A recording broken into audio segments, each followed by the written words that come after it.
A paz do Senhor, irmãos.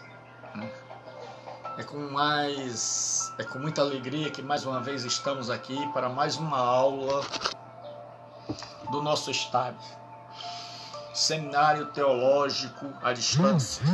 Nós hoje vamos começar na página de número 33 do material de esboço das minhas aulas, que eu enviei para vocês.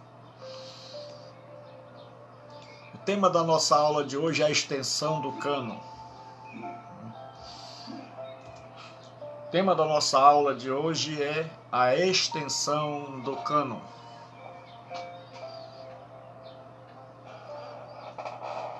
Então, graça e paz a todos. Já está aí o irmão Fabiano, o irmão Ian.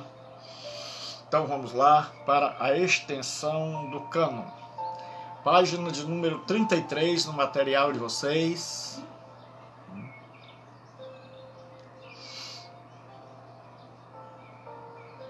Nós vamos estudar hoje nós estamos estudando sobre o cânon.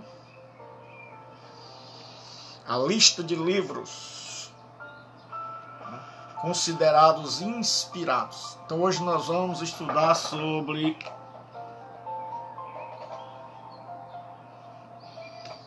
a extensão do cânon. Quando a gente fala em cânon da Bíblia, a gente já viu que era uma vara de medir. Depois essa vara se transformou numa lista de livros de várias profissões. E a igreja tomou por empréstimo para tanto o judaísmo quanto o cristianismo, para uma lista de livros considerados, Pai do Senhor, irmão Júnior, para uma lista de livros considerados inspirados. Então hoje nós já vimos quais são os critérios, né? Se tinha sido escrito por um profeta ou por um apóstolo no Novo Testamento, ou tinha um respaldo de um. E que houve um processo de muitos anos, desde os dias de Moisés até o final do Novo Testamento.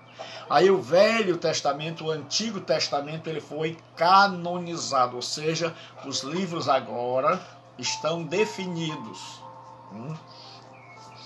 E aí nós vamos ver a extensão, certo? Quais os livros que foram colocados dentro deste cânon, quais os livros que não foram colocados. Então nós vamos ver qual é a extensão do cânon. É uma palavra difícil chamada homolegumeno, né? Mas para traduzir eu já botei livros aceitos por todos. Então tinha os livros que não pairavam nenhuma dúvida no Antigo Testamento. Então tinha livros que não pairava nenhuma dúvida. Esses livros foram chamados tecnicamente homolegumenos. Lego é falar, certo? Então homoio é igual. Então todo mundo falava a mesma coisa. Então estes livros eram aceitos por todos, certo? É falar em comum. Então agora havia, certo, alguns livros que não eram aceitos por todos, certo?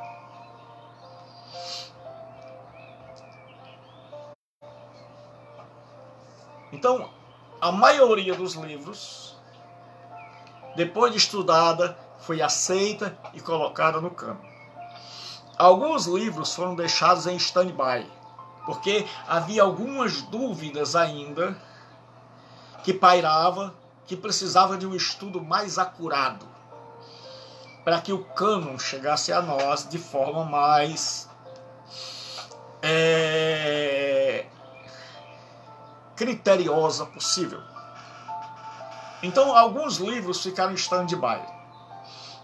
A maioria foi aceita, aprovada e canonizada, ou seja, declarado como inspirado. Então cânon é sinônimo de inspiração.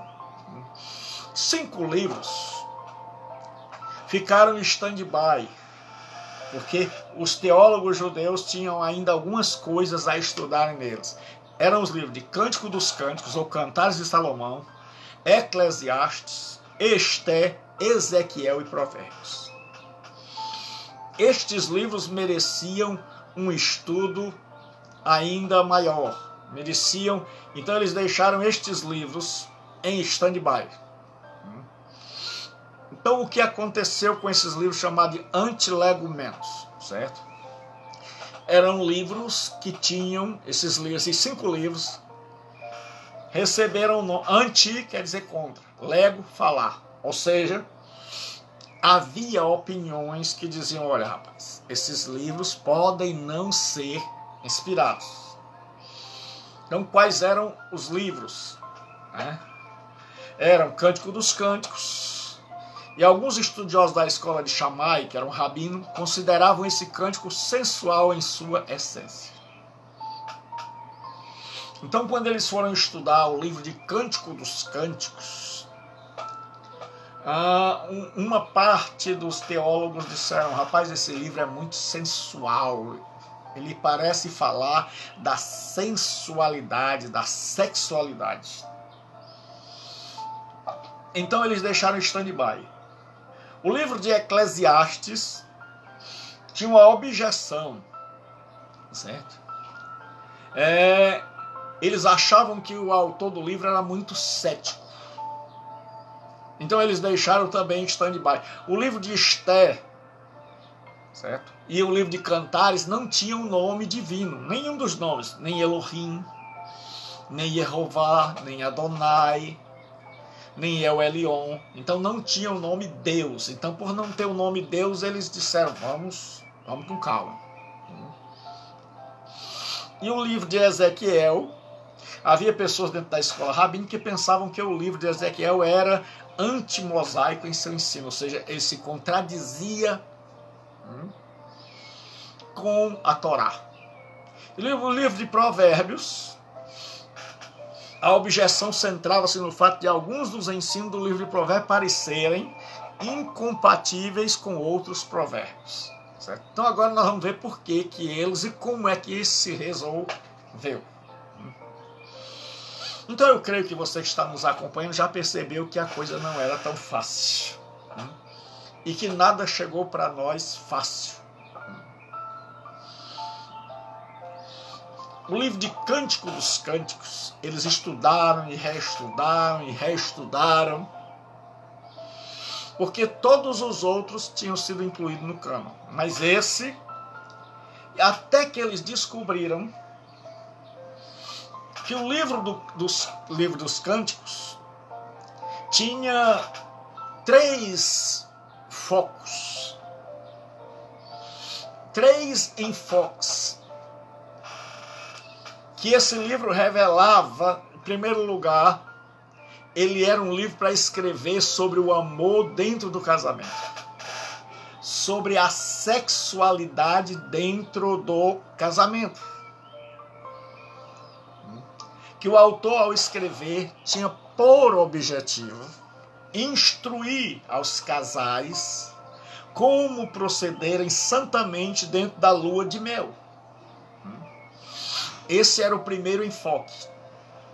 O segundo enfoque é que esse livro, em sua natureza espiritual, falava do amor de Deus por Israel. E, posteriormente, do amor de Cristo por sua igreja. Quando eles compreenderam isso,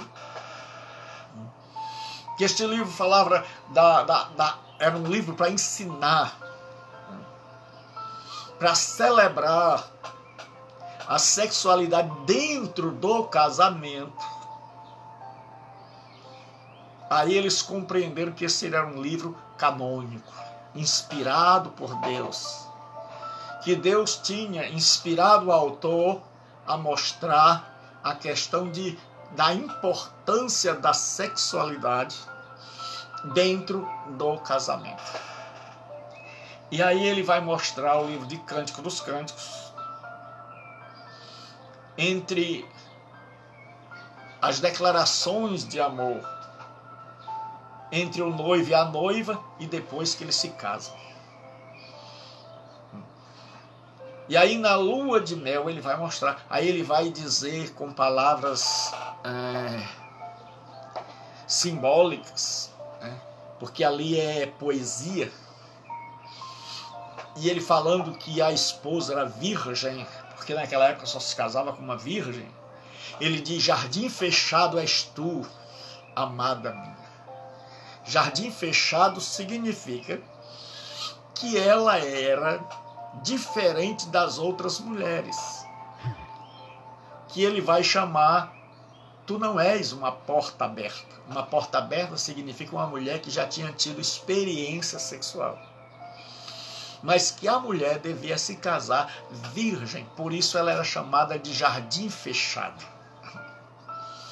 Tendo isso em vista, os teólogos judeus disseram, e fala também espiritualmente do amor de Yahvé por Israel. E aí toda a rejeição a esse livro caiu por terra, e esse livro ficou como um dos livros mais importantes da cultura judaica. É tanto que ele é cantado por ocasião da Páscoa, onde celebra que o noivo Yahvé tirou a noiva do Egito para um casamento e posteriormente um lar na terra prometida. Então aí eles começaram a entender que aquele livro tinha sido escrito narrando a história de um casal que se apaixona, que tem seus desejos sexuais, que esses desejos são controlados até o casamento, e que só após o casamento é que o noivo consegue ver a noiva desnuda, e aí ele vai descrevê-la, que era como acontecia no judaísmo. E aí eles descobrem que é um livro próprio para casais que estão em lua de mel, para ensinar casais, né? E aí eles descobrem também que fala do amor de Deus. Hoje a igreja espiritualizou. Fala somente do amor de Deus por Israel, porque a igreja tem um tabu. Que a igreja católica acha que o pecado original foi o sexo. E muitas vezes nós evangélicos temos um tabu contra o sexo. Então o que aconteceu agora? Sabia-se que o sexo dentro do casamento era uma coisa linda. E é por isso que ele vai descrever a mulher agora já casada, depois que há o casamento. Quando ele diz: quem é esta que vem do deserto, que sobe na sua liteira? É a mulher que vem para o casamento. E ele diz: ela entrou na sala, na casa da minha mãe, que era onde as mulheres ficavam depois de casadas. Aí ele vai descrevê-la desnuda. Ele diz assim: os teus seios são como duas torres. Aí diz: o teu umbigo. Ele vai descrevendo a beleza da mulher. E os alegoristas acharam um prato cheio. 2 seios, o Novo e o Velho Testamento. E aí, por aí vai. Certo? Então, o que aconteceu? Agora esse livro era tido como sacro, santo. Agora o judeu compreendeu, o Espírito Santo estava guiando. Aí faltava o Eclesiastes. Eita, o Eclesiastes que dizia assim: morre o animal e morre o ser humano e todos vão para o mesmo lugar. Então eles dizem: esse homem é muito cético. Até que eles perceberam que o livro de Eclesiastes era um livro que não dá para você entender se não ler do princípio ao fim. E o livro do Eclesiastes foi escrito com o objetivo de mostrar como entende, como lê a realidade um homem que se encontra debaixo do sol. Um homem que se encontra debaixo do sol. Em todos os capítulos quase tem assim: vi debaixo do sol. Então o livro do Eclesiastes é como o homem vê sem Deus. Então, do jeito que o homem vê, certo? Fenomenologicamente falando, que é isso, no mundo dos fenômenos, se você vê Um homem morrer e um animal morrer, e os dois são enterrados, aparentemente os dois vão para o mesmo lugar. Então, debaixo do sol, do ponto de vista humano, não há diferença. E aí, Salomão escreveu esse livro para nos mostrar como é a interpretação que se faz sem Deus, da vida. E este livro é um livro que vai falar de Salomão dizendo, olha, eu busquei alegria na vida e vi que a vida é uma rotina. Busquei alegria na bebida e vi que Aí ele vai dizer assim, um superlativo hebraico. Superlativo hebraico era quando o judeu queria falar do maior. Então ele botava o maior no singular e outros no plural. Aí diz assim, vaidade de vaidades, ou seja, vaidade maior. Santo dos santos, era o santo no máximo. Rei dos reis e Senhor dos senhores. Então isso é o que a gente chama de superlativo hebraico. É quando o judeu queria colocar algo acima de tudo, então ele dizia vaidade de vaidade. E a palavra vaidade, certo? É a palavra revel, que é a mesma Babel, que quer dizer efemeridade, aquilo que passa, aquilo que é passageiro, aquilo que não tem substância, porque só Deus tem substância. Então nós, no sentido filosófico, não temos substância, nós não existimos por conta própria, nós dependemos, nossa existência é derivada. Se Deus tira a vida, a gente morre, mas Deus tem vida em si mesmo. Então o que aconteceu? Salomão escreve da perspectiva de baixo do sol, sem a revelação de Deus para o homem. Então Deus inspira Salomão a escrever como seria a vida do ponto de vista só humano. Aí Salomão vai dizendo que não conseguiu alegria para a vida na rotina. Ele diz, os rios correm para o mar, mas o mar nunca enche. Aí ele diz, eu nada neguei aos meus olhos. Ele vai para o prazer. E aí ele diz, é vaidade de vaidade. Ou seja, é passageiro, é efêmero, se acaba, não dá sentido à vida. Aí ele vai para as construções, diz construir templos, casas, jardins, palácios.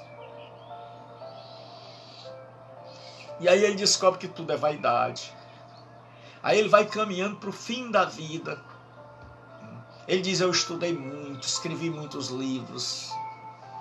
Mas ele diz, sem Deus tudo é vaidade. Aí no fim da vida ele diz assim, quando os teus moedores começarem a cair,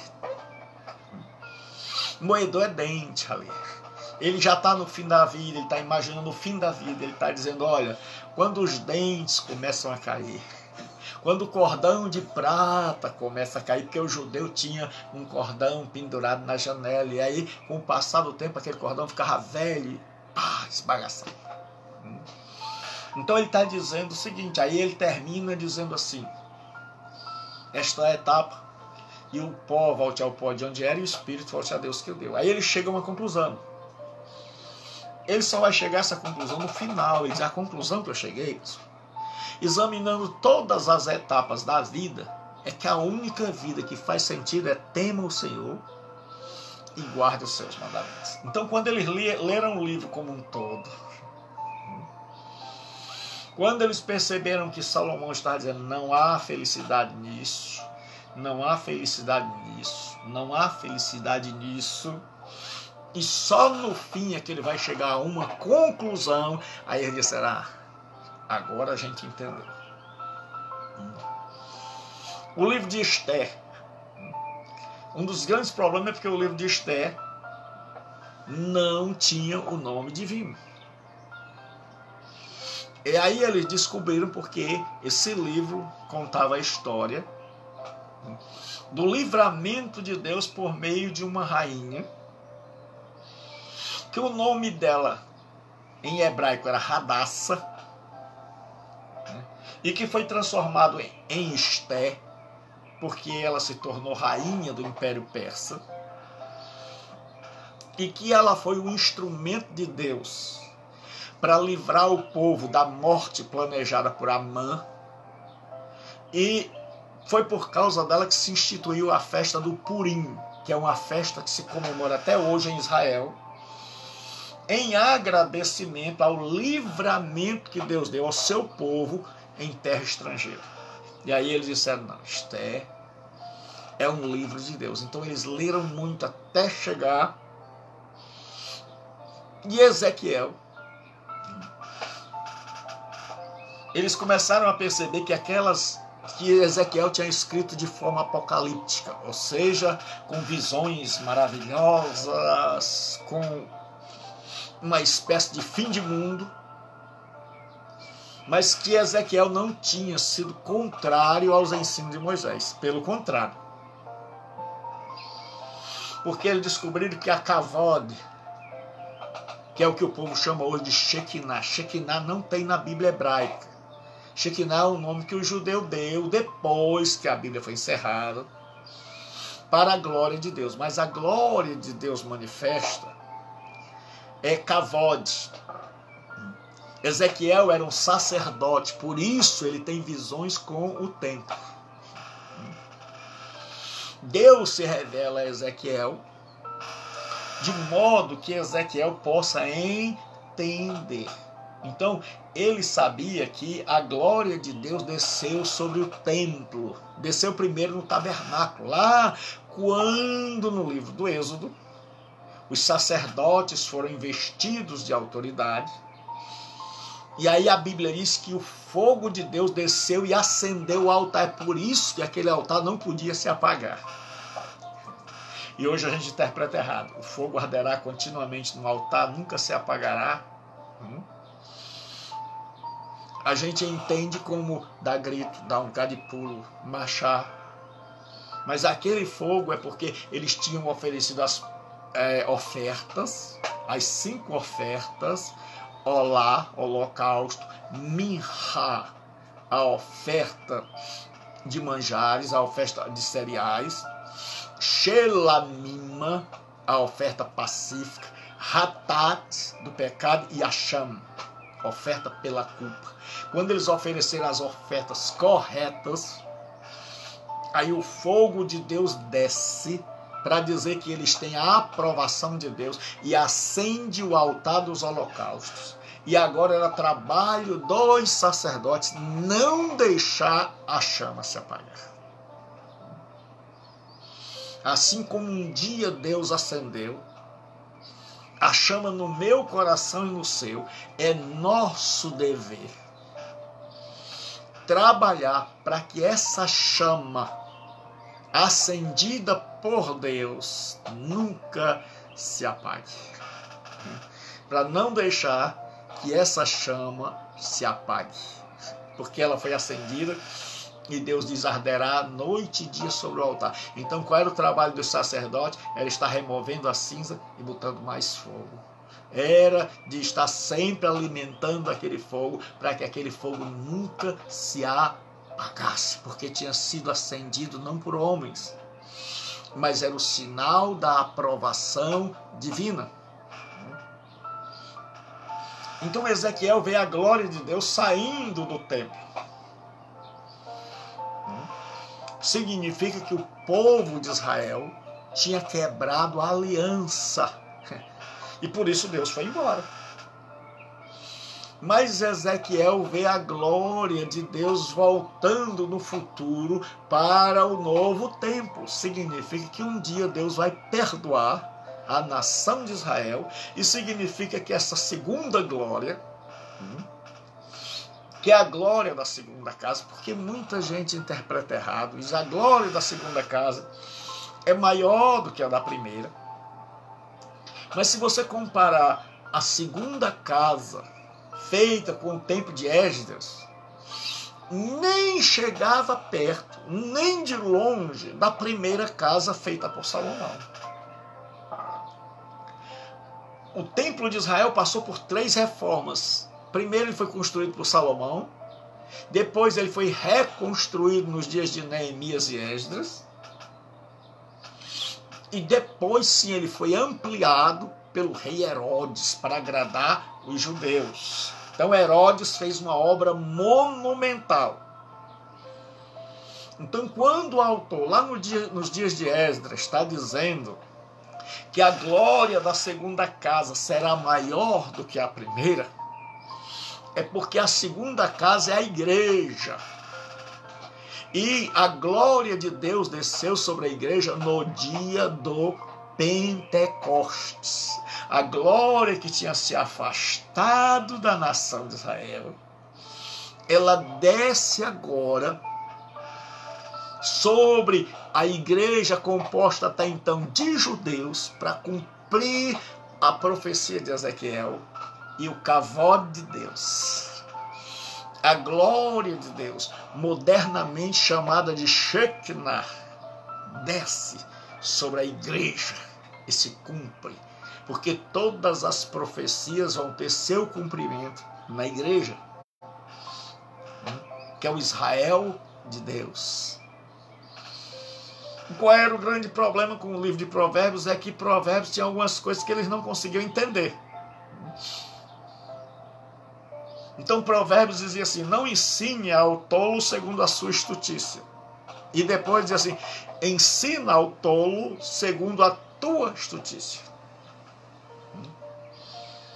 E aí eles pegaram alguns textos desses e diziam assim: rapaz, parece que se contradiz. Esse livro aqui, veja como eles eram meticulosos. Eles liam, se encontrasse um versículo que o negócio pegasse.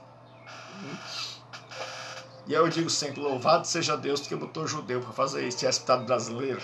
Hein? Desde que nós somos folgados. Então, até que eles estudando, disseram: espera aí, não responda ao tolo segundo a sua. Quando você vai estudar pronomes, porque para interpretar a Bíblia, uma das coisas que você precisa saber é análise sintática, morfologia, morfossintaxe. E aí eles perceberam que havia dois pronomes, que é o que a gente faz na exegese. Eu já mostrei aos meus alunos. Tinha sua e tua. Então são pronomes possessivos. Certo? Meu é da primeira pessoa, eu.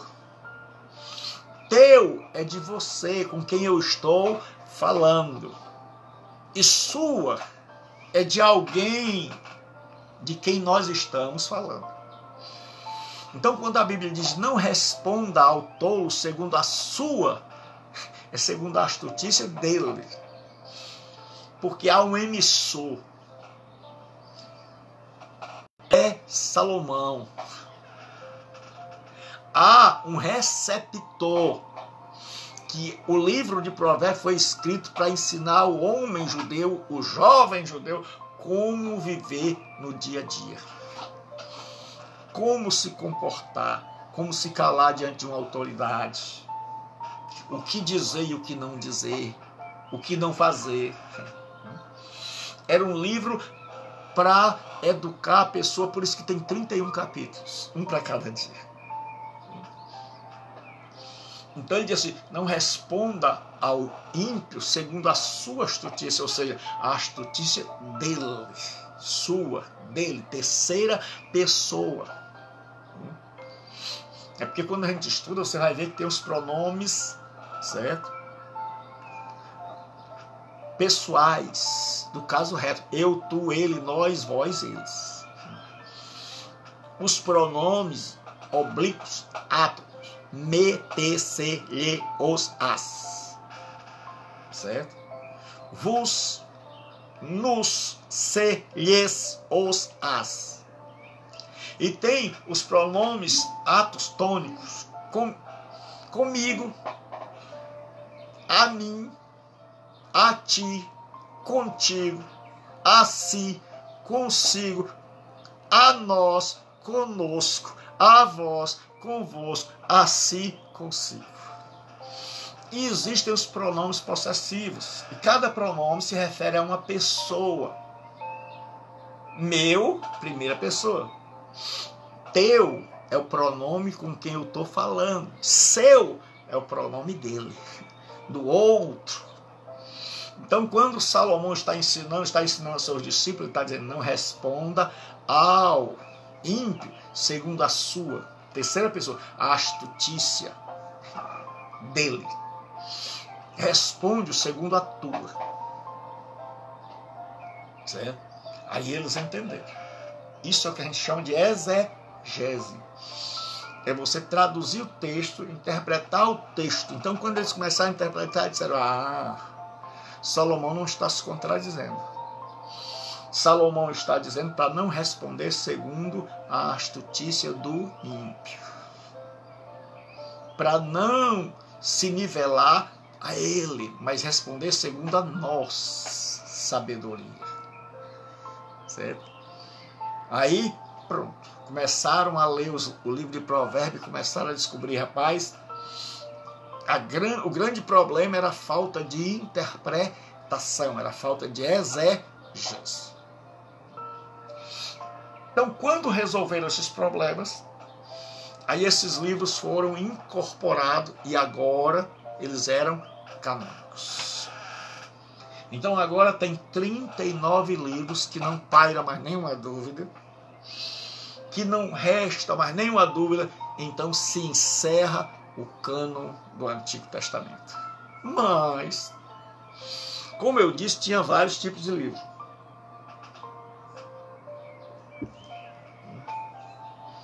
Tinha os livros que nós já vimos, que foram aceitos por todos, menos 5. Esses 5 livros foram submetidos a uma análise criteriosa e compreendidos, eles agora foram colocados no cânon. E agora surgem os apócrifos. Os livros que ninguém tinha como canônicos, até a Igreja Católica os colocar em sua Bíblia. Então a palavra apócrifos vem do grego apócrifos. Significa, apó é uma preposição para fora de, e criptem, certo? Quer dizer esconder. Então, esse termo apócrifo foi cunhado por Jerônimo, tradutor da Bíblia Vulgata. Ele era um erudito em hebraico e grego. E aí, no latim, que era a língua que ele dominava, a palavra é apócrifos, que significa desaprovado para leitura pública, secreto. Então, os apócrifos eram livros que os cristãos e os judeus tinham como livros secretos, como livros que falavam de mistérios, como livros que você não podia ter na sua Bíblia. Então, os dois sentidos do termo apócrifo.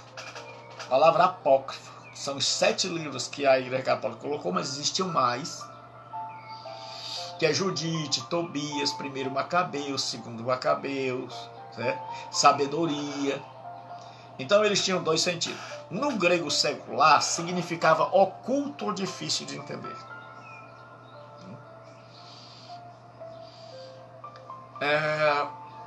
Já no grego, posteriormente passou a significar esotérico, certo? Ou algo que só os iniciados podiam entender, não os de fora. No sentido religioso, significava espúrio, não genuíno. Jerônimo, teólogo, conhecido pela Igreja Católica como santo, foi ele que traduziu a Bíblia. A Bíblia Católica foi traduzida por ele, nós vamos ouvir muito falar de Jerônimo, era um grande teólogo. Ele traduziu a Bíblia Católica, e quando ele traduziu esses livros, ele disse, olha, esses livros são apócrifos, ou seja, esses livros são não genuínos. Estes livros são espúrios. E aí nós vamos ver lá na frente por que a Igreja Católica os incluiu.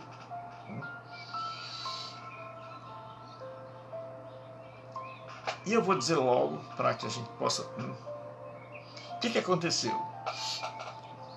Os livros apócrifos, quando São Jerônimo foi traduzir a Bíblia, ele encontrou esses livros já agregados a uma tradução chamada Septuaginta. O que ele fez? Ele traduziu todos, os 73. Só que quando ele traduziu, ele botou um sinalzinho chamado B dele, e ele colocou: o que achei daqui em diante, ele diz, não achei na língua hebraica, achei na língua grega. São livros que estão na língua grega e que jamais estão no cânon hebraico. Só que até aquela época todo mundo sabia que estes livros eram bons para leitura, como você tem vários livros assim.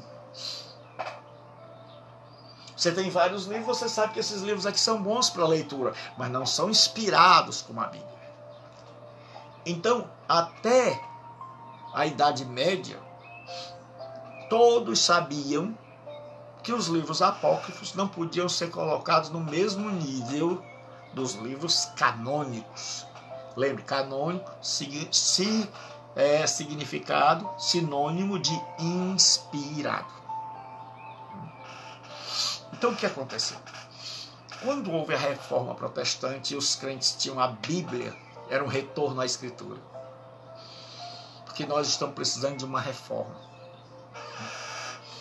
Eu tenho pregado que a maioria dos crentes não sabem que a reforma aconteceu no dia 31 de outubro de 1517. Aí botaram o dia do Halloween, dia das bruxas. No dia da reforma protestante colocaram o Halloween. 31 de outubro de 1517, 10 dias depois do meu aniversário. Eu faço aniversário dia 21. A reforma protestante ocorreu no dia que Martinho Lutero afixou no castelo de Wittenberg, em 1517, no dia 31 de outubro de 1517, quando ele fixou as suas 95 teses. E dentre elas é que a Bíblia era a suprema autoridade em questões de fé e prática. Então os protestantes começaram a pregar por toda a Europa que o que não tivesse na Bíblia não tinha valor. Então a igreja construiu uma coisa chamada de contra-reforma, fez uma contra-reforma. Fizeram um concílio na cidade de Trento em 1546. E dentre as muitas coisas, considerou muito tempo. Eles diziam, olha, os protestantes estão aí, ganhando todo mundo. Está explodindo na Europa inteira, nós temos que fazer alguma coisa para barrar. E aí, 3 coisas principais fizeram o index, que era uma lista de livros condenados, que ninguém podia ler naquela época, o povo tinha medo.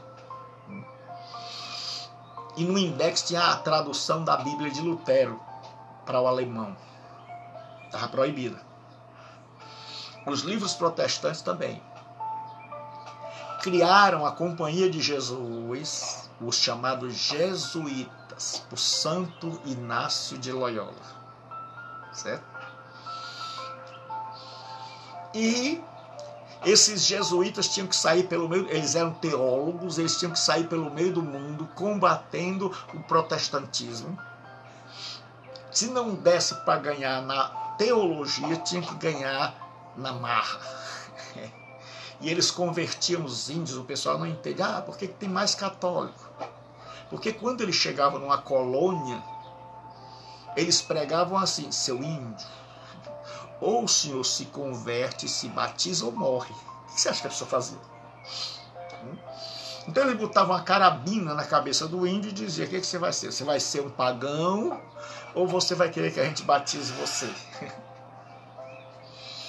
E aí as pessoas das colônias iam sendo batizadas. Por isso que quando você chegava num lugar, principalmente que os países católicos dominavam o mar, eram Portugal e Espanha. os países protestantes não tinham saída para o mar. Por isso é que os protestantes chegaram depois. Porque naquela época você saía para as navegações. Você já ouviu falar de Santa Maria, Pinta e Nina? Certo? De Cristóvão Colombo, de Pedro Álvares Cabral, de Pero Vaz de Caminha. Então, o maravilhoso, irmão, que me chama a atenção na teologia é porque você vai criando uma vasta gama de conhecimento. Você precisa ter conhecimento de história. Você precisa ter conhecimento de sintaxe da língua portuguesa. Você precisa ter conhecimento de matemática, senão não vai, meu filho. Se você não souber que um côvado vai da ponta do dedo mínimo até o cotovelo e que em média era de 45 centímetros, porque tinha braço maior, braço menor, aí você vai saber agora medir. Um côvado equivale lá na Palestina, lá no tempo de Ezequiel, o côvado passou. Você vai perceber o seguinte, que você precisa saber de história bíblica, que o povo de Israel, antes de ir para o cativeiro, imaginava que o reino era terreno. Então eles imaginavam um reino igual aqueles que imaginam o leão comendo capim. Ainda tem hoje gente que imagina assim. Você lê livro de teologia, o cara pinta para rir, o leão vai comer capim. E o menino vai meter a mão na toca da áspide. Tenha calma que a gente vai chegar lá. E aí o que acontece? Certo? Vai haver completa mudança na área da interpretação. Então, vamos voltar agora para o nosso texto. Então, o que aconteceu? Eles disseram o seguinte: a Igreja Católica disse o seguinte: olha, os protestantes estão ganhando, estão pregando a Bíblia, e os jesuítas vão sair no encalço deles. Só que os jesuítas precisam ter base para refutar os protestantes. E eles disseram: mas só com os 66 livros não dá não. Aí eles acrescentaram 7 e mais 4 apêndices. Apêndices são finais de livros. Então eles acrescentaram livros que tinham Reza pelos Mortos, a Imaculada Conceição de Maria, para que estes teólogos que vinham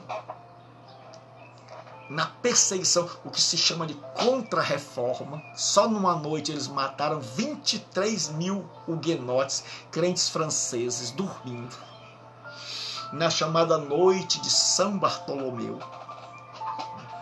Então houve uma perseguição enorme. Agora o cristianismo protestante estava debaixo de perseguição no movimento chamado de contra-reforma. E o que eles disseram? Vamos incluir 7 livros. Porque, como eu já disse, eles imaginam que a igreja escreveu os livros, que a igreja fez a Bíblia, que a Bíblia foi escrita pela igreja. E se a igreja escreveu a Bíblia, então ela pode aumentar e ela pode tirar. Veja como uma doutrina equivocada, uma leitura equivocada, uma compreensão equivocada pode destruir uma religião. E aí eles deram 2 nomes. Os livros que nós chamamos de canônicos, eles chamaram de proto-canônicos. Em 1545, 46. Eles disseram: nós temos os livros proto-canônicos. Proto quer dizer primeiro. Por isso é quando Deus diz assim: porém inimizade entre ti e a mulher, entre a sua descendência e o teu descendente, este ferirá a cabeça, tu lhe ferirá o calcanhar. Ali é chamado de proto-evangelho, ou seja, primeira pregação do evangelho, a primeira notícia de que o Messias viria. Então agora eles chamam proto-canônico. os nossos 39 livros eles chamam de proto-canônico. Aí você diz, e os apócrifos? Eles dizem, não, não tem apócrifo. Tem deuterocanônicos. Deuteros é segundo. Então eles dizem, foram canonizados pela igreja em segundo lugar. Então eles colocaram isso em 1546, 40 anos mais ou menos, quando a reforma já estava pegando fogo. Então eles foram muito espertos. Eles sabiam que na Bíblia correta dos protestantes não dava para ir, eles não iam encontrar base para as suas doutrinas, então eles tiveram que acrescentar. Então, hoje, um católico tem um livro que a gente chama de apócrifo, Tobias, Judite, Macabeus, 1º e 2º Macabeus, Sabedoria, como um livro canônico, porque eles não sabem que esses livros foram acrescentados pela igreja no Concílio de Trento, concílio. Era uma reunião eclesiástica. E lá eles definiram 3 coisas. O index, uma lista de livros condenados. Veja, tinha a lista de livros aprovados e agora tem uma lista de livros condenados, que ninguém podia ler. Então os católicos não tinham acesso aos escritos de Lutero, aos escritos protestantes, nem a Bíblia de Lutero. Tinha a Companhia de Jesus, né, que era o Inácio de Loyola, que foi um soldado que se acidentou na guerra e não pôde mais ir para a guerra, mas tinha erudição acadêmica e tinha o jeito de soldado. Então eles fundaram uma tropa de elite para enfrentar os protestantes. E aí aumentaram a Bíblia, né? E o povo, nada sabendo, continuou crendo. Então eles fizeram a contra-reforma e quase que eles esmagam a reforma protestante. A esse segundo livro, que nós chamamos apócrifo, eles deram o nome de deuterocanônicos. Então o que nós chamamos de livros canônicos, eles chamam proto, primeiro canonizados. Aos que nós denominamos apócrifos, eles chamam deuterocanônicos. Foram canonizados pela igreja no Concílio de Trento, em 1546. Mais precisamente no dia 8 de abril de 1546. Aí agora nós vamos saber de onde é que vieram esses livros. Pastor, de onde é que eles tiraram, professor? De onde é que eles tiraram estes livros? Né? De onde é que vieram estes livros? Todos esses livros foram escritos no período interbíblico, onde Deus calou. Só isso já bastava para eles não estarem na Bíblia. Porque quando Malaquias parou a pregação, de Malaquias a Mateus, Deus não falou por intermédio de ninguém. É chamado de período interbíblico.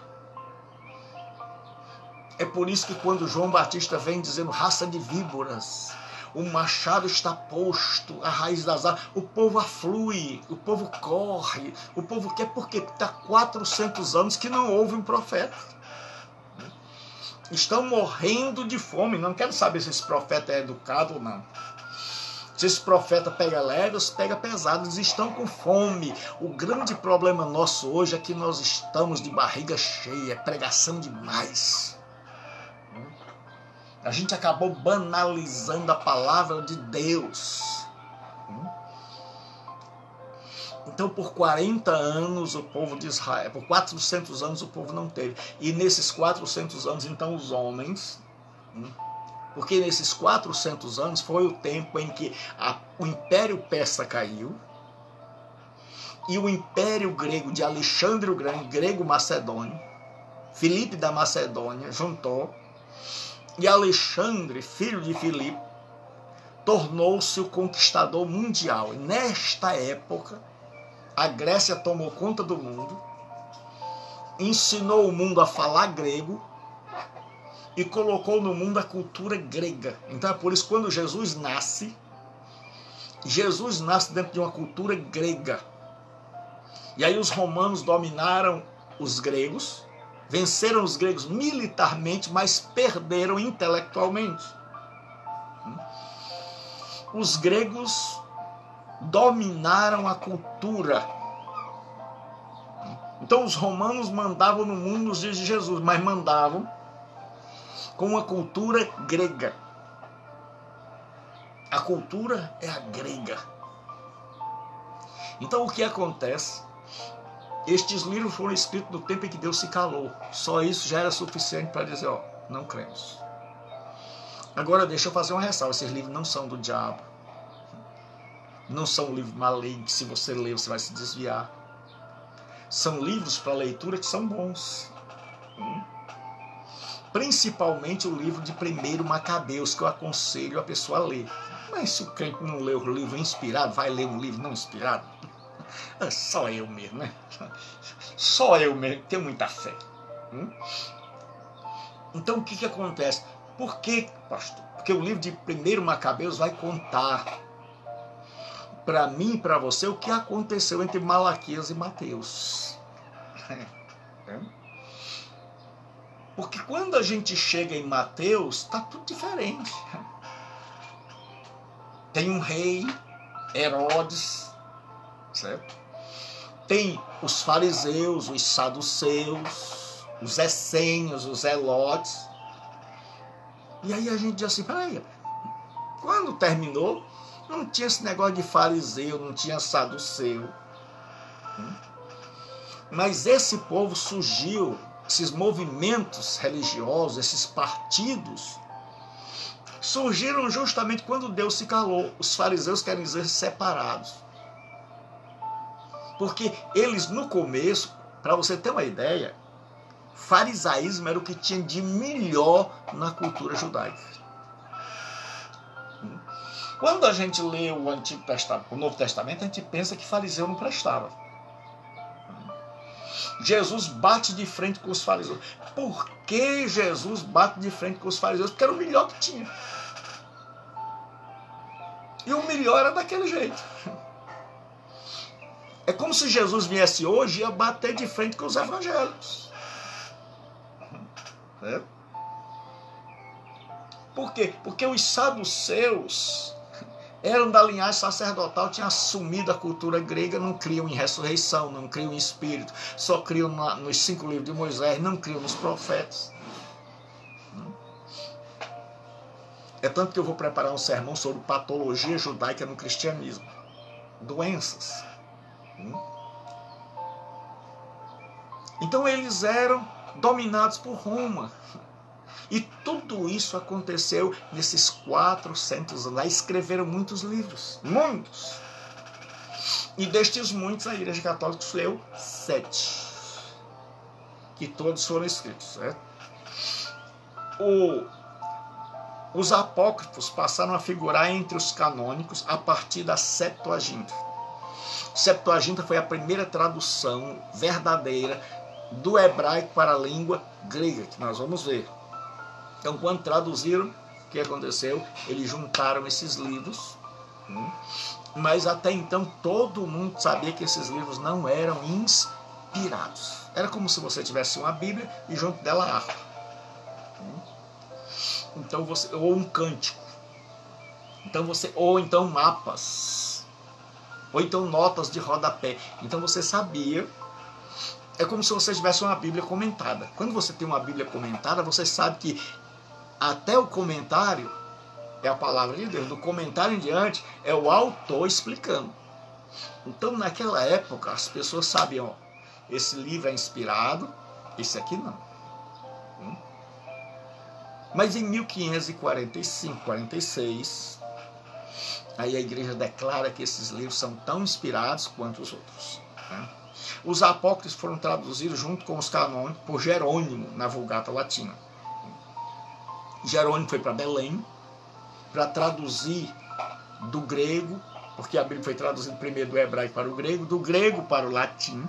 Aí você vai ver, do grego, aí foi traduzida para o inglês, para o espanhol e depois para nós. Aí nós vamos ver com calma como a Bíblia chegou até nós. Então, o que aconteceu? Quando Jerônimo foi para a Palestina a pedido do Papa traduzir uma Bíblia para a Igreja Católica, ele traduziu os apócrifos juntos. Só que ele colocava um asterisco e ele dizia, olha, Estes livros eu não encontrei no cânon hebraico. E eu tenho uma Bíblia chamada Ave Maria, que tem estas inscrições e que eu coloco para os meus alunos verem. Que eu coloquei no material de vocês. Só que hoje eles tiraram essas Bíblias de circulação, para que a gente não possa mostrar que São Jerônimo, quando traduziu, era fiel. E ele disse, olha, que eu achei em hebraico está aqui. Daqui em diante, já é pela conta de vocês, porque ele foi obrigado pelo Papa a traduzir. Então, já que ele disse que foi traduzido, certo? Aí quais são os apócrifos? Tobias, Judite, Sabedoria de Salomão, Eclesiástico, não confundir com Eclesiastes. Tem um livro canônico, símbolo de inspirado, sinônimo de inspirado. Baruque, 1º Macabeus e 2º Macabeus. Destes livros, certo? Não tem nenhum livro endiabrado, endemoniado, como muita gente pensa. Não. Pastor, o que esses livros têm? São livros que contam a história da época. São livros que vão contar, certo, coisas e que vão ter anacronismo, confusão de datas, acontecimentos. São livros que vão ter histórias fantasiosas, mas não tem nada que se uma pessoa levar para o inferno. E o livro de 1º Macabeus é bom para ser lido no sentido histórico, para que você entenda que houve uma resistência no período, porque um homem chamado Antíoco Epifânio sacrificou uma porca no templo a Zeus. E é por isso que Jesus diz, quando vocês veem a abominação está no lugar santo, quem lê entenda. Isso aconteceu no período interbíblico, então é por isso que a gente diz assim, onde é que está isso? Cadê isso?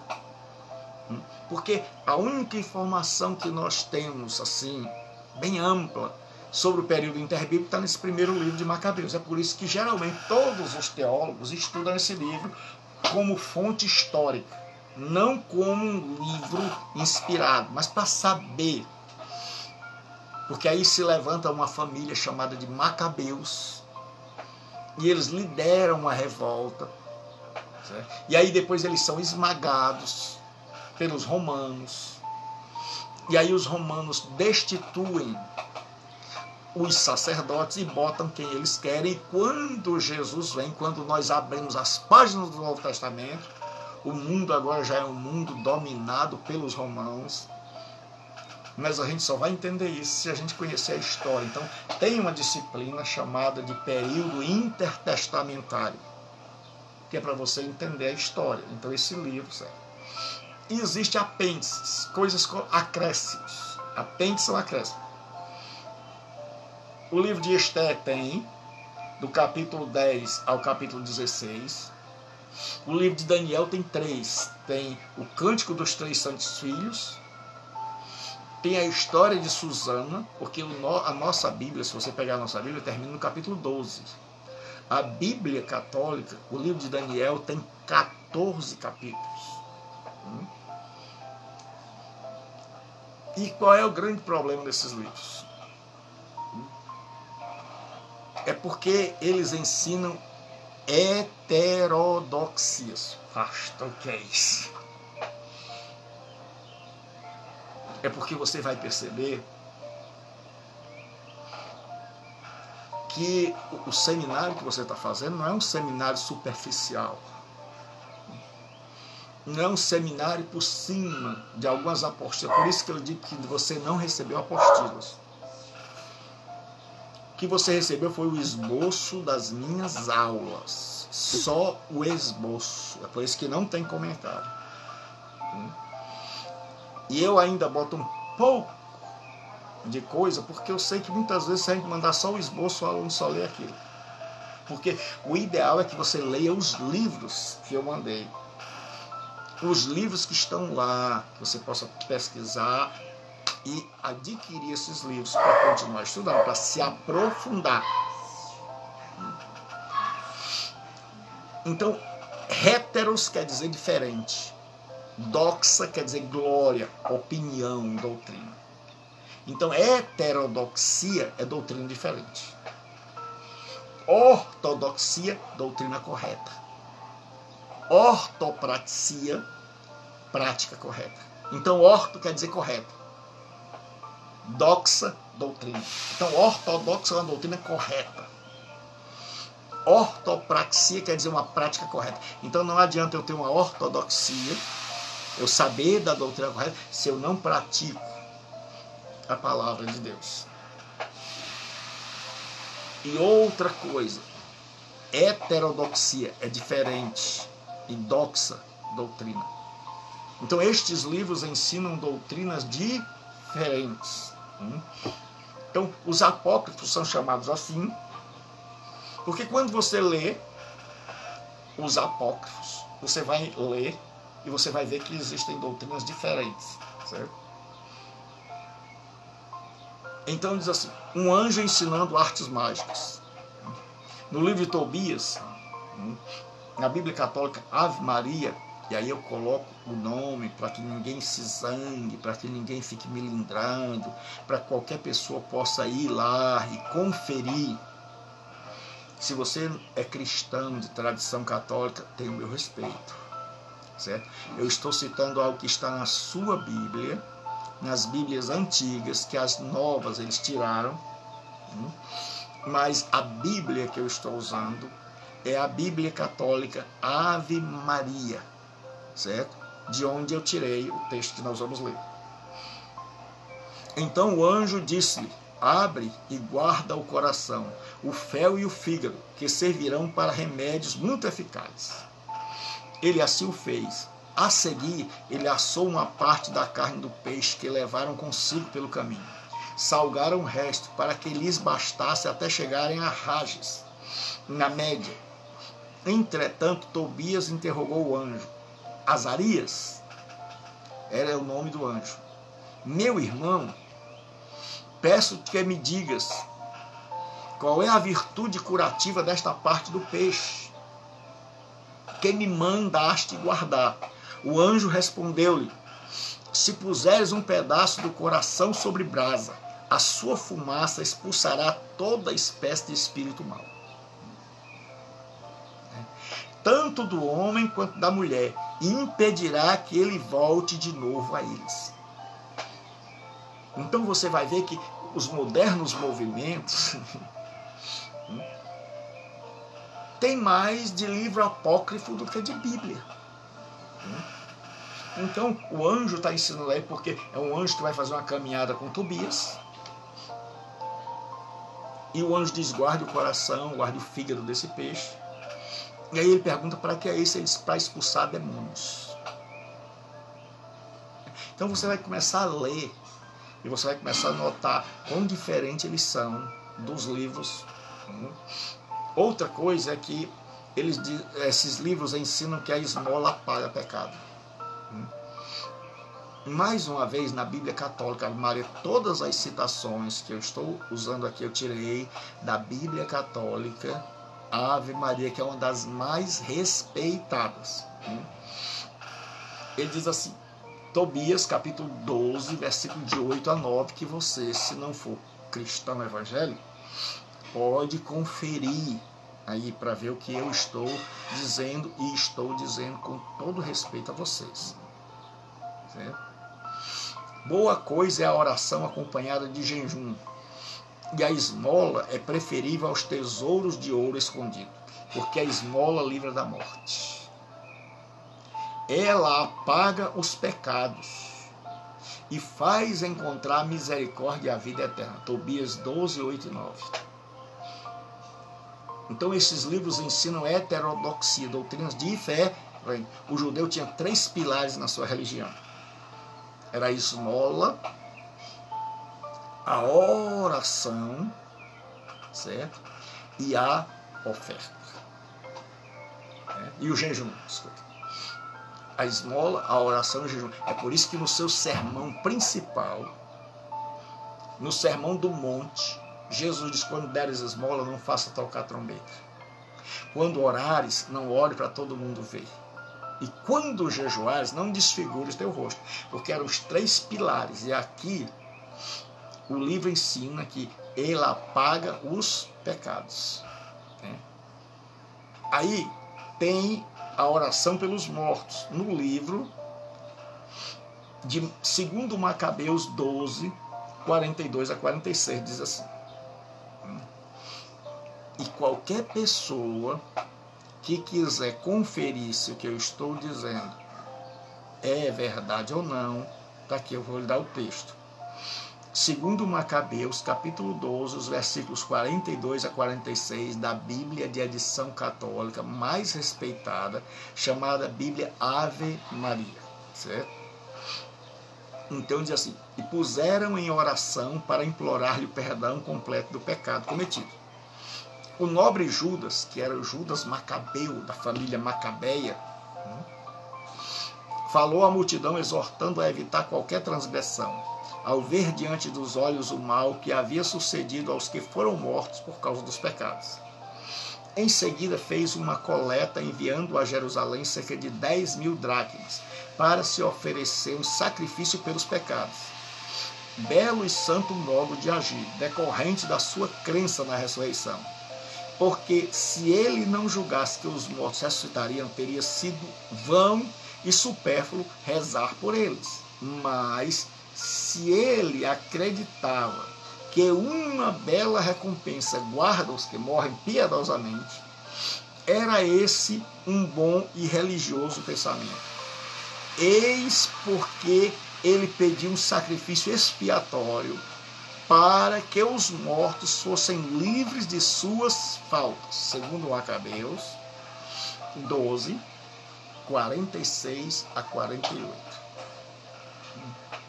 Então é daqui que eles tiram a base bíblica para orar por quem já morreu. Aí tem a Imaculada Conceição de Maria. De onde é que eles tiram base bíblica? Para Sabedoria, que é um dos 7 livros acrescentados. Se você quer, certo? Porque não é meu desejo, não faz parte da minha índole denegrir a imagem de religião de ninguém. Mas o meu pressuposto é o respeito. Eu posso divergir, mas divirjo com amor, com respeito, citando as fontes para que a pessoa por si mesma possa examinar. Então, no livro de Sabedoria da Bíblia Ave Maria, tem escrito assim: fui um menino bem dotado, e coube-me por sorte uma alma boa, ou melhor, como era bom, vim a um corpo sem mancha. Então eles pegam este texto de Sabedoria 8, 19 e 20 e declaram a Imaculada Conceição de Maria. Então é por isso que esses livros são considerados apócrifos, ou seja, falsos, não genuínos, não inspirados. Por quê? Porque eles se contradizem com os livros canônicos. Lembre, canônico, uma lista de 39 livros. Canônico, sinônimo de inspirado. Então, o que é um livro canônico? Um livro inspirado. O que é a canonicidade? O trabalho de separar o inspirado do não inspirado. E o que é o cânon? É a lista completa. Então agora esses apócrifos foram tirados. Eles não foram incluídos.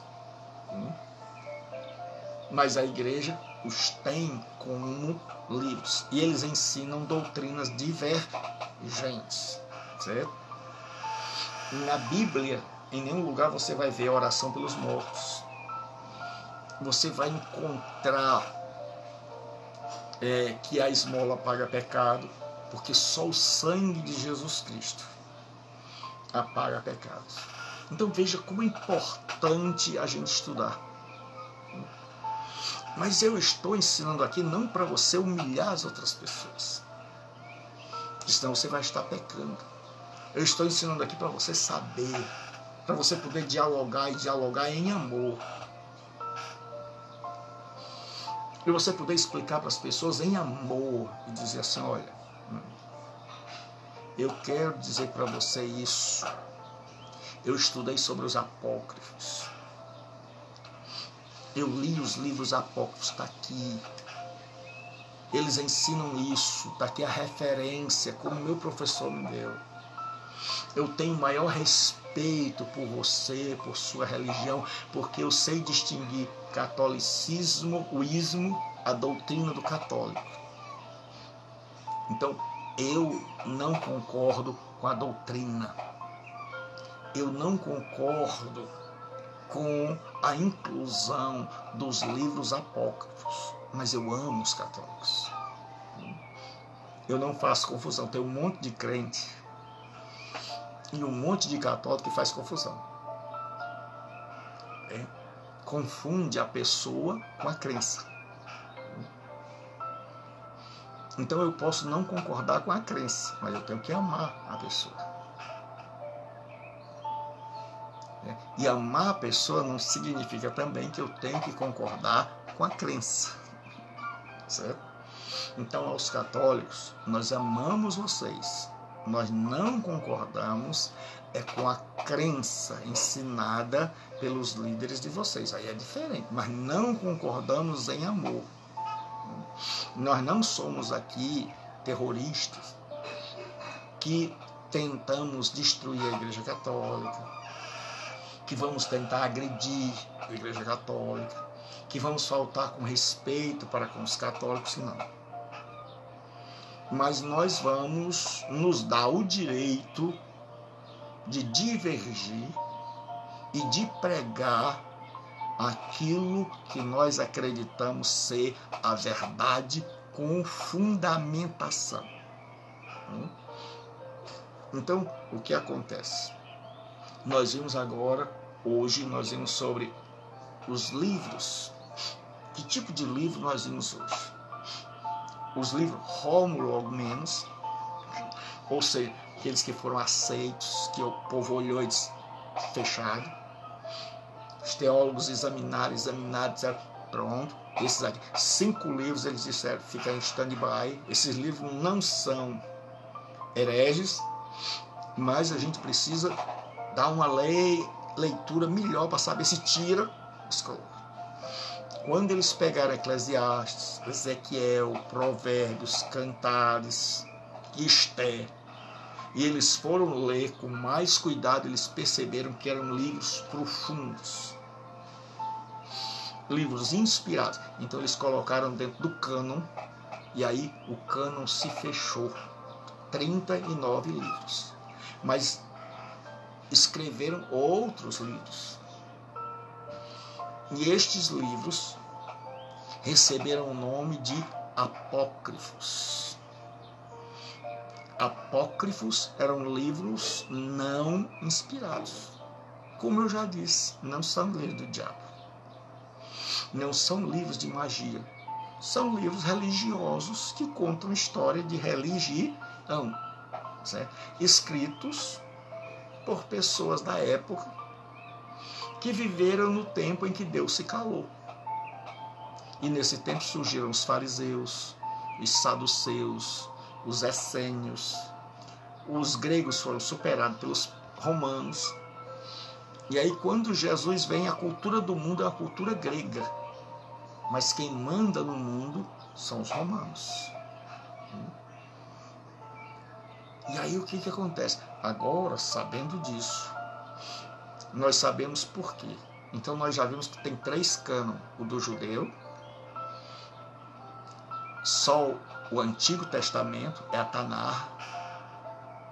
O cânon católico, com 73 livros, porque em 1545, 46 eles acrescentaram, por causa da Reforma Protestante, num movimento chamado de Contra-Reforma, e existe o cânon protestante, com 66 livros, excluindo os apócrifos.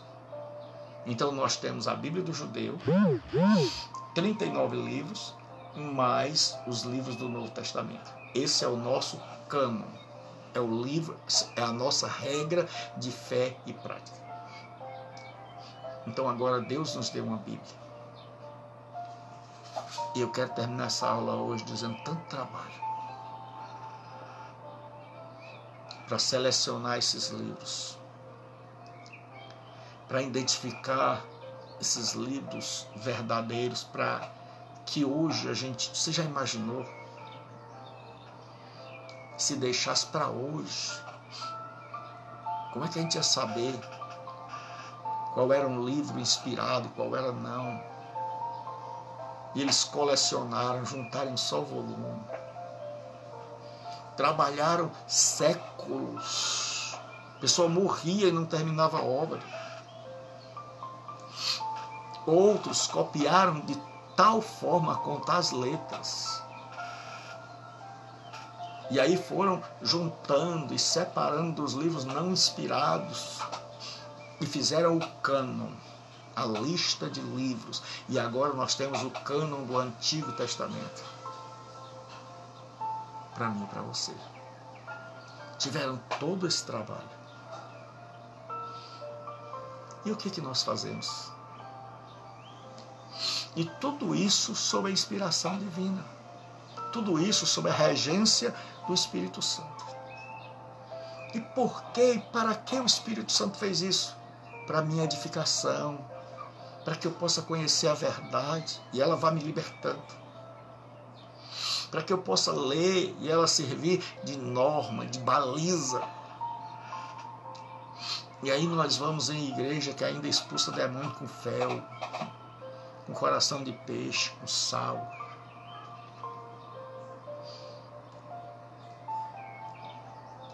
Nós vamos para igrejas que ainda estão fora das Escrituras. Parece que não adiantou o Espírito Santo dizer: meu filho, eu vou te dar um cânon.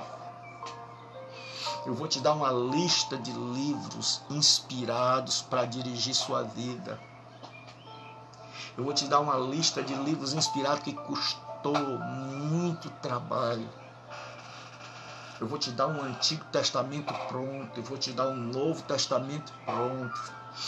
E vou tirar o falso para que você, quando lê, só lê o que é verdade. Só lê o que é inspirado por Deus. E o que a gente faz? A gente não lê.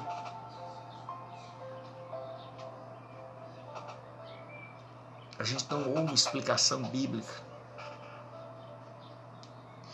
A gente compra uns livros, certo?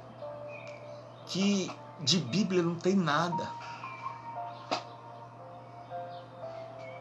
A gente compra uns livros, gasta uma enorme quantidade de dinheiro com livros que são apócrifos.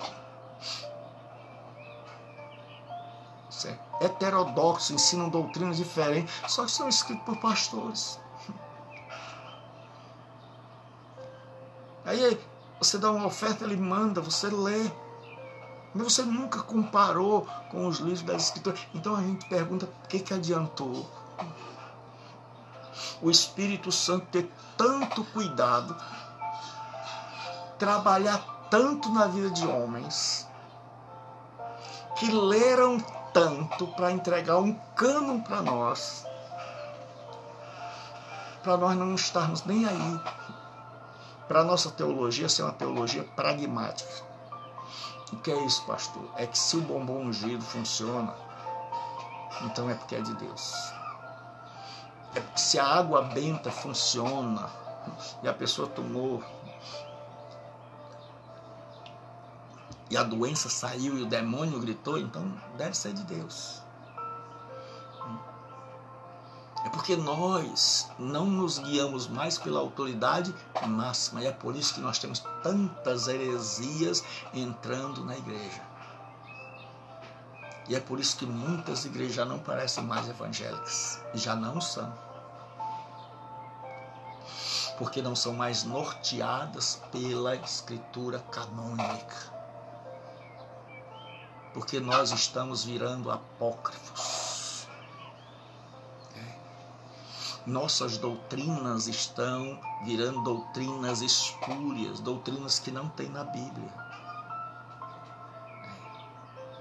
Nós temos teologia da prosperidade, que todo crente tem que ser rico e não pode ficar doente.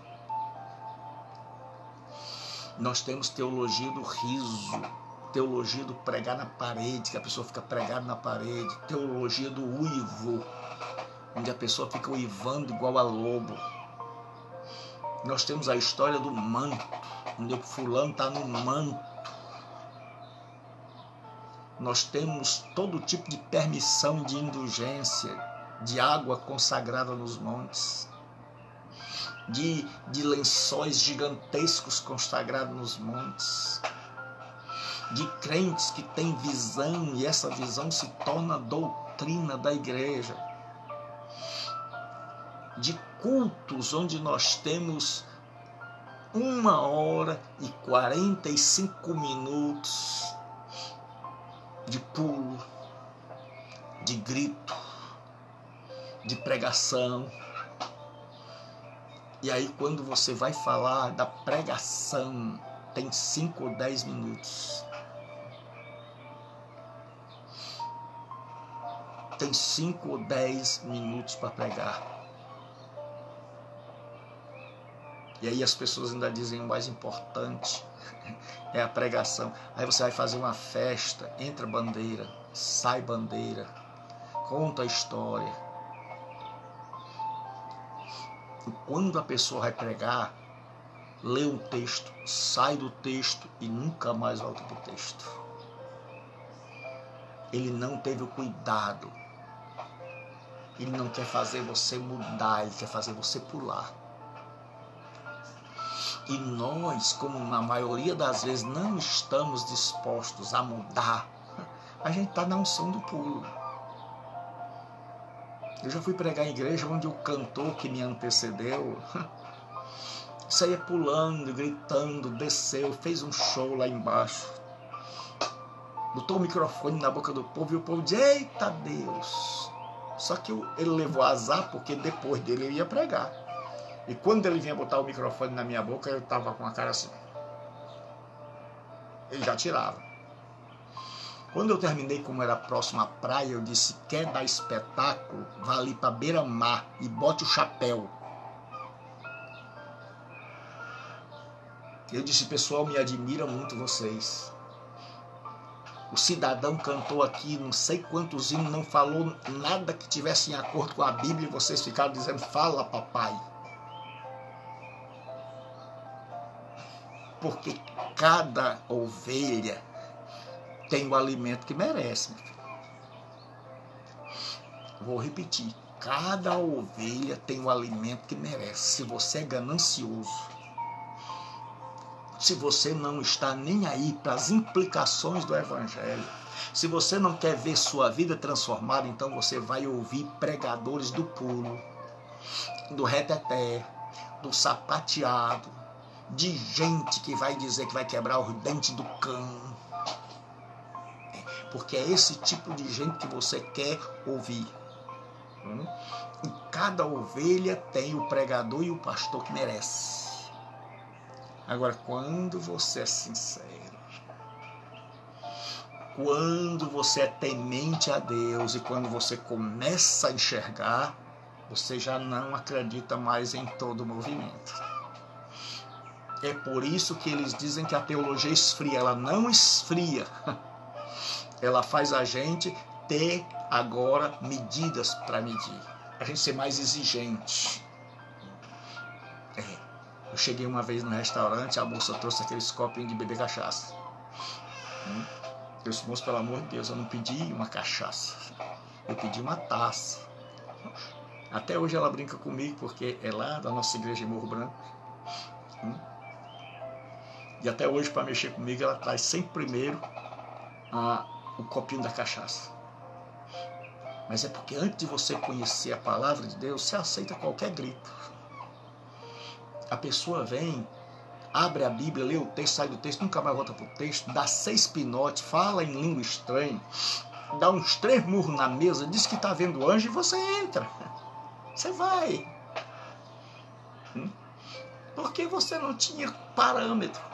Mas quando você começa a estudar, você diz, não, espera aí, eu vim aqui para ouvir a palavra de Deus, corretamente interpretada. Aí é por isso que muitos pastores ficam doidos quando você faz teologia. Porque ele começa a ficar com medo, porque a moleza dele está se acabando. Porque ele pegar a Bíblia e abrir em qualquer canto sem estudar e pregar já não vai mais satisfazer você. Porque você agora quer alimento sólido, você cansou de leite. Você cresceu, amadureceu e a teologia faz isso. Então você que está fazendo teologia, lembre-se, perseguição é grande. O diabo se levanta, o dinheiro desaparece, o tempo para estudar desaparece. Tem um monte de alunos que dizem assim, pastor, eu fui orar. Meu irmão, a gente tem que priorizar as coisas. Tem que dizer, não, pastor, eu fui para o culto da Santa Ceia. Não, pastor, eu fui para o culto das Senhoras. Meu irmão, quando você começa a estudar, você tem que priorizar.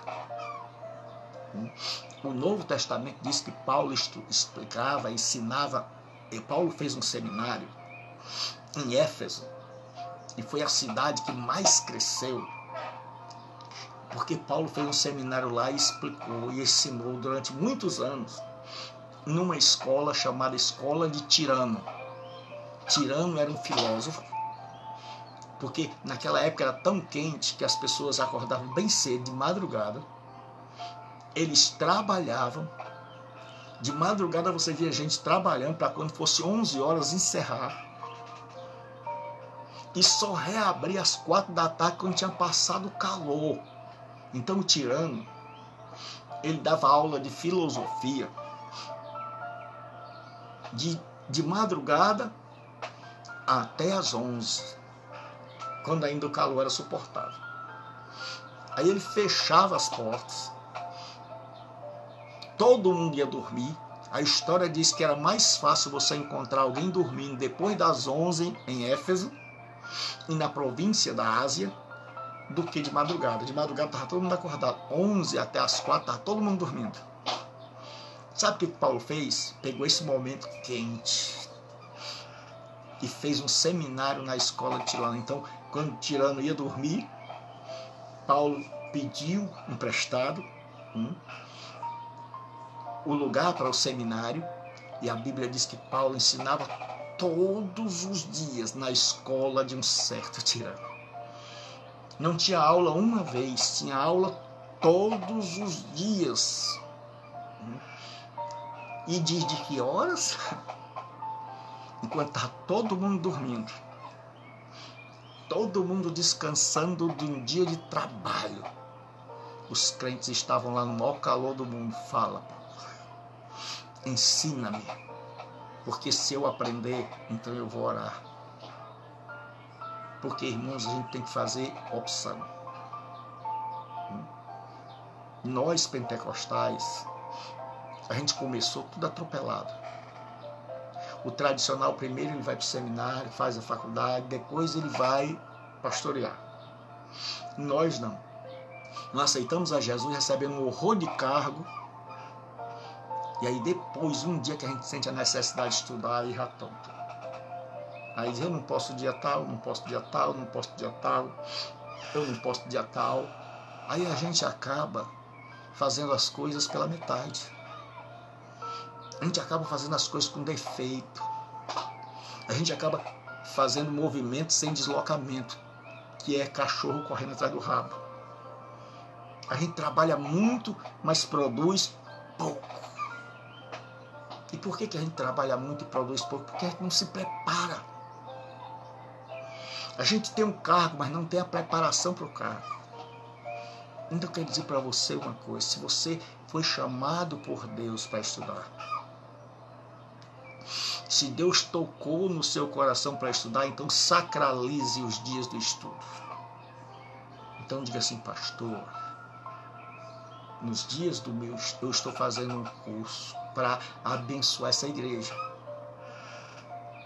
Eu estou aprendendo para servir melhor. Então, nesses dias aqui, são dias onde eu estou compromissado com o aprender.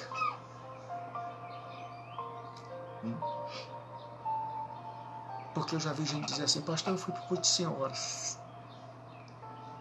Então, meu irmão, você não tem chamado para estudar. Você não tem. Meu irmão, se você não tem chamado, não adianta. Agora, se você tem certeza que Deus chamou, o estudo vem em primeiro lugar. Porque você não vai ver a pessoa operar primeiro para estudar depois, não. Ela estuda primeiro para operar depois. É porque quando você aprende, você trabalha menos e produz mais. Então priorize, meu irmão. Priorize, minha irmã. Tenha tempo para você estudar. Você já imaginou? Se eu tivesse ido para todo culto de oração, de Santa Ceia, na minha época de seminário, eu dizia assim, pessoal, de segunda a sexta, eu estou no seminário. Eu era pastor. Eu era o pastor da igreja. Disse, meus irmãos, olha, de segunda a sexta, não contem comigo aqui. Eu estou aprendendo para poder ensinar vocês. E tudo que eu aprender, vocês vão ver no domingo. E aí, quando era sábado e domingo, os irmãos já estavam ali felizes, porque sabiam que iam se alimentar. E quando eu viajava para pregar fora, eu tinha que deixar a mensagem gravada, porque eles queriam ouvir a mim. E estas igrejas que eu fundei até hoje existem. E quando eu passo lá no bairro, até cachorro late. Aquela mulher da esquina que falava de todo mundo, diz, pastor, o senhor foi um marco aqui. Tem igrejas fundadas, crentes que eu vou lá há 30 anos, crente que era menino, hoje é o pastor da igreja.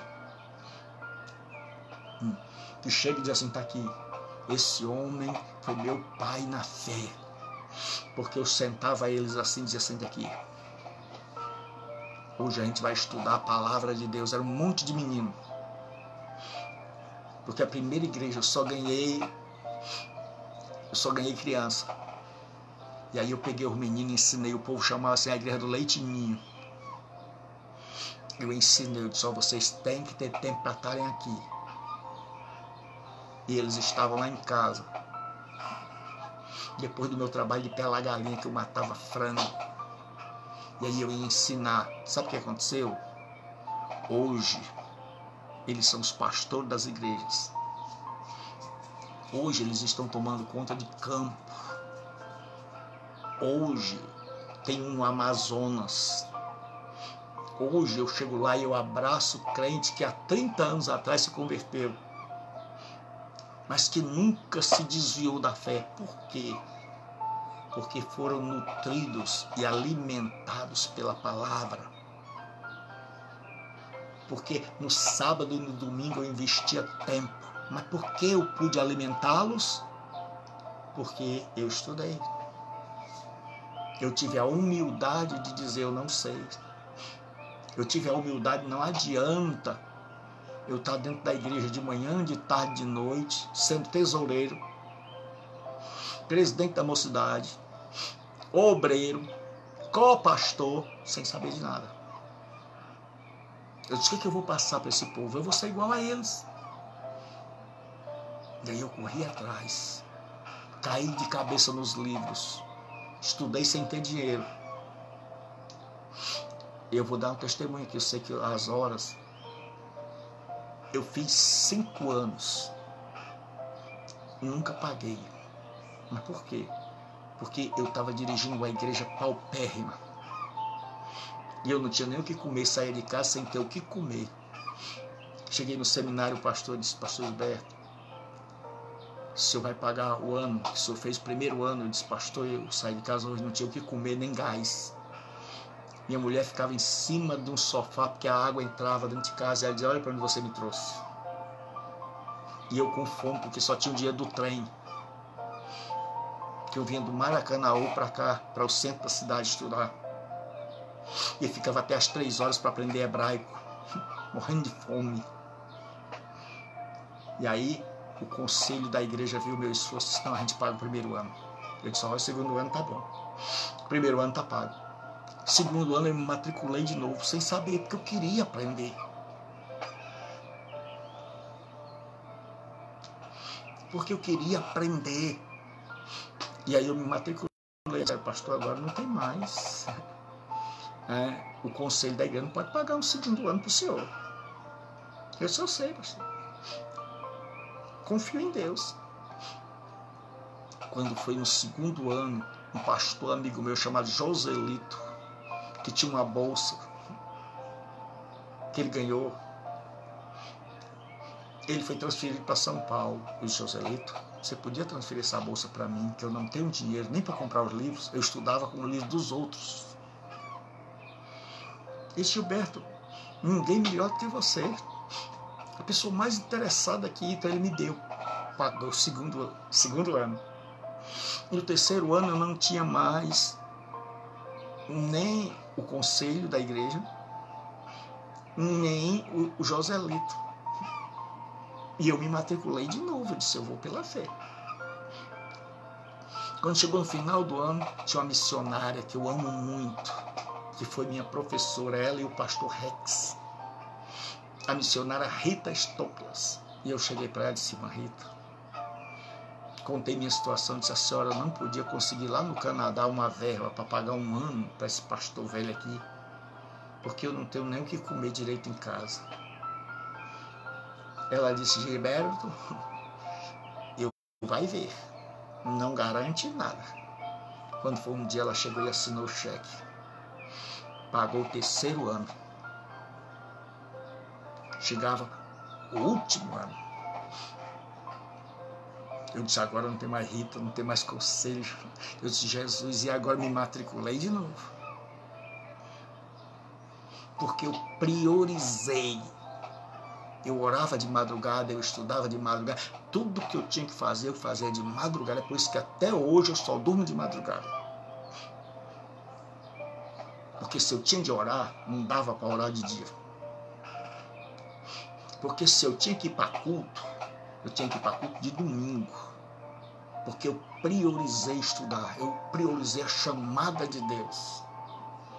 Então eu orava a madrugada inteira. Eu orava 1 hora que eu dormia na cama, que a mulher jogava o chinelo assim: meu filho, acorda. Eu fiquei doente de não ter dinheiro para lanchar, de só tomar o café da manhã e vir almoçar 3 da tarde estudando hebraico. Terminava 11 horas. Eu tinha que optar. Ou eu fico em casa para ir dirigir os cultos, para orar meio-dia, para orar de manhã, para estar no culto das senhoras, ou eu passava a semana estudando. E eu passei a semana toda estudando e expliquei: irmãos, olha, isso aqui vai ser para o bem de vocês.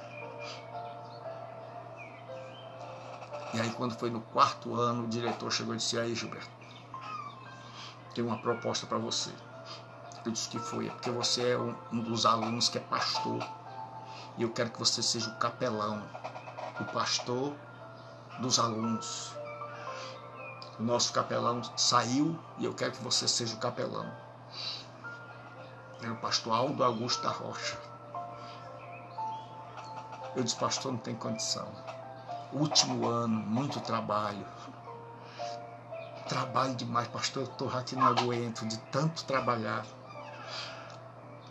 Porque lá nós tínhamos que entregar um trabalho na segunda, na terça, na quarta, na quinta e na sexta. Eu estudei com um americano e com um canadense, então a turma não tinha pena. O meu primeiro trabalho foi copiar a Bíblia toda, inclusive os mapas de Paulo, fazer um resumo da Bíblia toda, à mão, porque na época não tinha. Quem tinha uma máquina daquela de Olivetti era rico. E aí o pastor Aldo chegou e disse: Gilberto, eu quero que você seja o capelão, que cuide dos alunos aqui. Eu disse: pastor, não dá. Ele disse: só tem uma coisa, Gilberto. Isso eu estava orando para ver como é que eu ia terminar a minha faculdade. Era o último ano. Ele disse, só tem uma coisa que você não sabe, meu filho. O capelão não paga. Eu disse, estou dentro. Tá feito. Eu sou capelão, eu trabalho o que tem que fazer. Ele disse, seu último ano. E aí Deus supriu todas as necessidades. Quando foi na hora da formatura, os alunos que eu tinha ensinado, porque como eu não tinha o que comer na hora do lanche, só tinha o dia do trem, para disfarçar a fome, eu ia ensinar os outros alunos que não tinham aprendido. Eu ia ensinar grego, ia ensinar hebraico, ia tirar as dúvidas.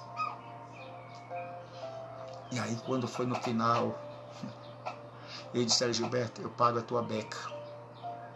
A outra disse, Gilberto, eu te dou os convites que eram caros, lindos. E aí um disse, eu pago a tua placa. E eu sei que todo mundo foi ajudando. Sabe por quê? Porque eu botei Deus em primeiro lugar. Porque já que eu não podia orar de dia, eu ia orar meia-noite. Já que eu não podia estudar de dia, eu estudava meia-noite. Já que eu não podia ir aos cultos da semana, não faltava nem culto no final de semana. Já que eu não podia ir aos cultos na igreja, lá no seminário tinha culto, então eu chegava mais cedo para assistir os cultos. E sabe o que aconteceu? Até hoje a igreja está lá, plantada. Até hoje os crentes estão firmados na rocha e de lá muitos pastores saíram. Então eu fui além do tempo para contar esse testemunho. Se você tem um chamado de Deus, Deus chama, mas a minha parte e a sua Ele não faz. Então eu estou aqui porque eu acredito que Deus chamou você. E se Deus chamou, tire um tempo para estudar. Que você tem o que eu não tive. Eu não tinha uma mensagem gravada lá no YouTube que eu pudesse ver a hora que eu quisesse. Eu só tinha a palavra do professor. Se eu entendi, entendi. Se eu não entendesse. E muitas vezes eu cheguei em casa, meus sapatos estavam nadando. Minha mulher e minhas filhas estavam em cima do sofá 3 da tarde. E ia tirar água de dentro de casa. Mas nunca me arrependi. Foi a primeira faculdade que eu fiz. E daí eu fui emendando uma na outra. E nunca mais parei de estudar. E coloquei como prioridade conhecer a Deus, amá-lo, adorá-lo e ensinar a sua palavra. Que Deus abençoe, me perdoe pelo avançar da hora, mas eu tinha que contar esse testemunho, porque se você quer realmente conhecer a Deus, você tem que gastar tempo com Ele. Irmãos, tudo em mim está doendo. Teve um amigo que fez uma observação de Gilberto, tu passa a mão assim, tu segura assim o óculos, é porque sua isso aqui, sua. É porque o óculos, de tanto eu estar assim, o pescoço aqui está doendo, de tanto eu estar dando aula assim, olhando para o computador. Porque eu estou dando aula todo dia, pregando e fazendo live. Se você for lá no meu canal, já tem 116 mensagens, aulas, pregações, tudo só no período da pandemia. Pouca gente produziu tanto. Eu estou nas mãos de Deus. E eu digo uma coisa, se você quer realmente estudar, não vou enganar, não vai ser fácil. Não é para gente frouxo, não é para quem não gosta de estudar, não é para quem não gosta de ler. Se você não gosta de ler, se você não gosta de gastar tempo aprendendo, não é para você.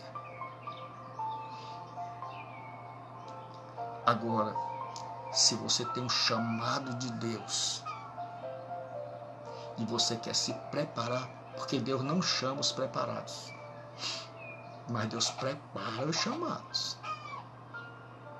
Então aproveite essa chance, porque não é todo mundo que Deus manda um seminário para a casa dele. Priorize, porque aprendi a amar vocês. E que Deus os abençoe. E pegue esse tempo todinho que nós passamos e vá ouvindo devagarinho ao longo da semana. Deus abençoe, até a próxima. Fique com Deus e me perdoe pelo avançar da hora.